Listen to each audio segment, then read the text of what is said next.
नमस्कार। इन दिनों ग्रहों और धातुओं को लेकर के मैं सीरीज बना रहा हूं। अलग अलग ग्रहों की कौन सी धातुएं होती हैं इस बारे में मैं आपको बता रहा हूं। और आज का ये वीडियो गुरु, बृहस्पति और उनकी धातु सोना, गोल्ड को लेकर के है। हालांकि पिछले वीडियोस में मैंने यह बताया है कि यदि कोई भी ग्रह मजबूत किया जाना है, यदि आपको किसी भी ग्रह को मजबूत करना है, आपकी कुंडली में कोई ग्रह कमजोर है लेकिन वो अच्छे फल दे सकते हैं और उनको आप मजबूत करना चाहते हैं और रत्न खरीदने के यदि पैसे नहीं हैं तो आप जो है उनकी धातु भी पहन सकते हैं। कैसे पहनना है ये मैंने पिछले वीडियोस में आपको बताया। आज की वीडियो में भी कुछ इसी तरह का मैं आपको बताने वाला हूं। लेकिन जब मैं बात करता हूं पैसे नहीं है तो कई बार ये बात आ जाती है कि सोना जो है वो भी महंगा मिलता है, तो यदि हम पुखराज नहीं खरीद सकते तो सोना कैसे खरीदेंगे, एक बात ये भी आ जाती है। तो पहले मैं इसको क्लियर कर दूं कि जो सोना है, कई बार ये होता है कि आज की स्थिति भले ही हमारी कैसे भी हो लेकिन पहले का सोना कई बार रखा होता है। हमारे जो भारतीय फैमिलीज होती हैं, भारतीय परिवारों में रखा, चाहे हमारे माता पिता का हो, चाहे हमारे दादी दादा को, या हमारे द्वारा ही पहले कभी ना कभी खरीदा हुआ हो। तो यदि वो सोना है तो ऑब्वियसली आज की स्थिति कैसी भी, आज की स्थिति पुखराज खरीदने की नहीं है, पैसे उतने नहीं है, तो भी आप सोना पहन सकते हैं यदि आपके पास ऑलरेडी रखा हुआ है।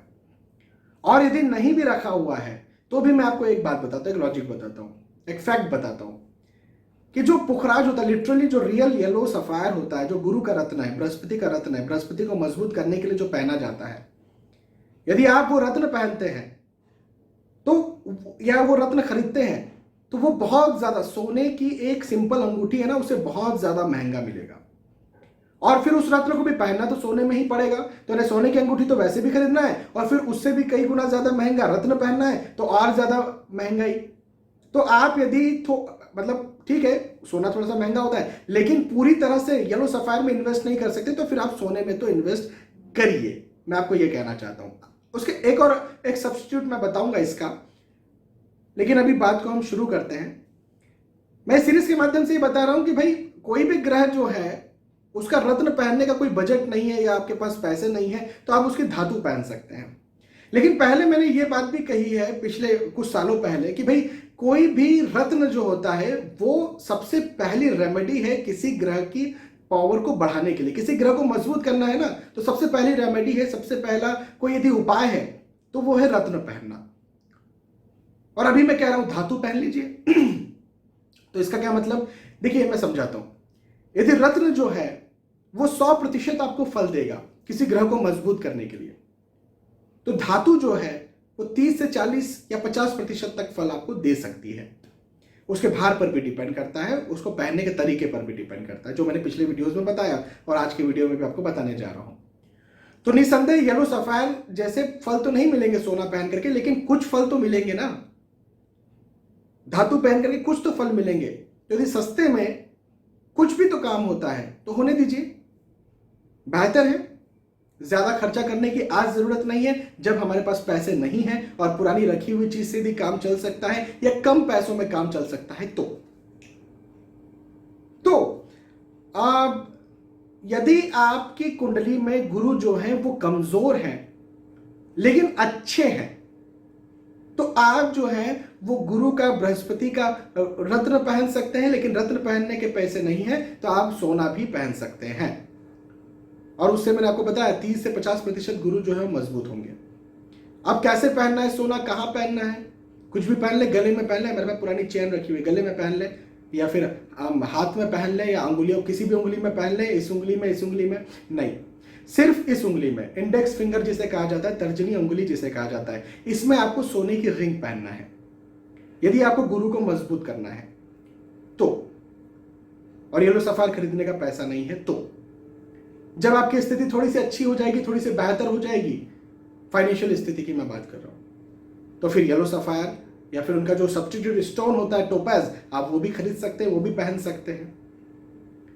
तो निसंदेह सोना पहन करके और इस उंगली में पहन करके आप गुरुदेव को मजबूत कर सकते हैं। अब एक बात ये, जब मैं कहता हूं कि कोई ग्रह कमजोर है लेकिन अच्छा है, तो लोग कंफ्यूज हो जाते हैं कि मैं क्या कह रहा हूं। कई लोग कमजोर को बुरा मानते हैं, कई लोग मजबूत को अच्छा मानते हैं।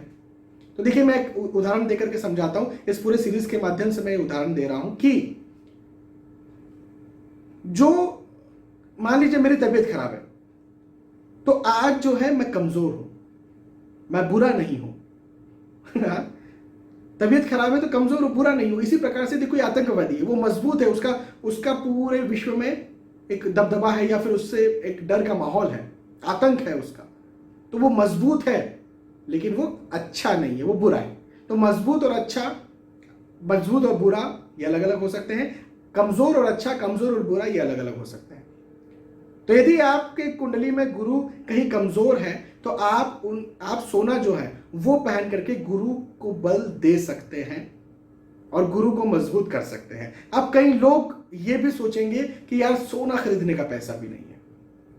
हो सकता है, मानता हूं मैं इस बात को, सोना एक महंगी धातु है। जहां तक मैंने पिछले वीडियोस में बात की लोहे के बारे में, स्टील के बारे में, तांबे के बारे में, पीतल के बारे में, कांसे के बारे में, शीशे के बारे में, ठीक है वो सस्ती धातुएं हैं, उसे आप पहन सकते हैं, लेकिन सोना फिर भी एक महंगी धातु है।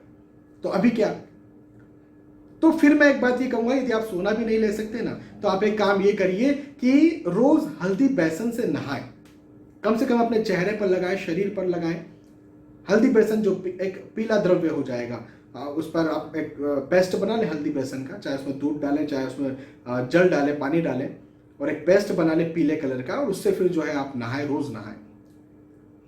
पीले कपड़े में हल्दी की गांठ बांध ले, कम से कम 3 गांठें होना चाहिए, 5 गांठें हो सके तो और अच्छी बात। हल्दी की गांठ बांधे, और या तो उसको पॉलिथीन में भी आप रख सकते हैं ताकि आपके जो कपड़े हैं वो खराब ना हो, और उसको ले करके जो है कहीं पर भी जाते हैं तो उसको ले करके जाएं।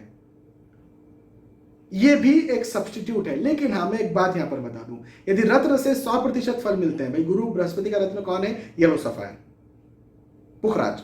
तो यदि रत्न से 100% फल मिलते हैं तो धातु से 30 से 50% फल मिलेंगे, और धातु से 30 से 50% फल मिलते हैं तो ये जो मैंने आपको उपाय बताया है, इससे आपको 10%, 20%, कई बार 30% फल मिलेंगे। लेकिन कुछ तो मिल रहा है ना भाई, जब प्रॉब्लम्स थी, जब कुछ नहीं मिल रहा था, तो आज कुछ तो मिल रहा है, कुछ छोटा सा सस्ता सा उपाय करके, तो ठीक है, चलेगा, वो भी चलेगा। और जब स्थितियां बेहतर हो तो और अच्छा उपाय कीजिएगा और मजबूत उपाय कीजिएगा।